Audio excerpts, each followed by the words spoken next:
म्हातारपण नव्हे, पुन्हा एकदा बालपण जगणारी नशीबवान माणसं, जुनी माणसं.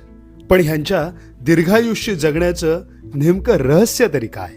जिमला जात नाहीत, रोज पंचपक्वान्न खात नाहीत, तरी ह्या वयात सो कॉल्ड सेलिब्रिटींना लाजवेल असा फिटनेस, शेतात घाम गाळून गावची शुद्ध हवा, निर्मळ पाणी, कष्टाची भाकरी खाऊन पंच ज्ञानेंद्रियांना सुखावत तृप्तीचे ढेकर देत जगणारी स्वाभिमानी माणसं.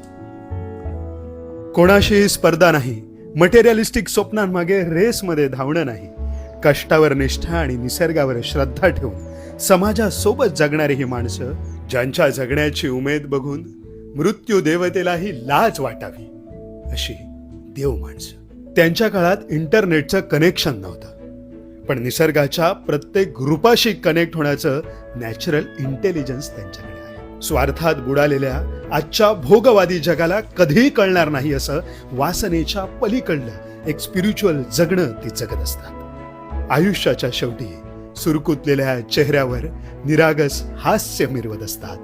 मी पण ज्यांचे पक्व फळापरी सहजपणाने गळले हो, जीवन त्यांना कळले हो, जीवन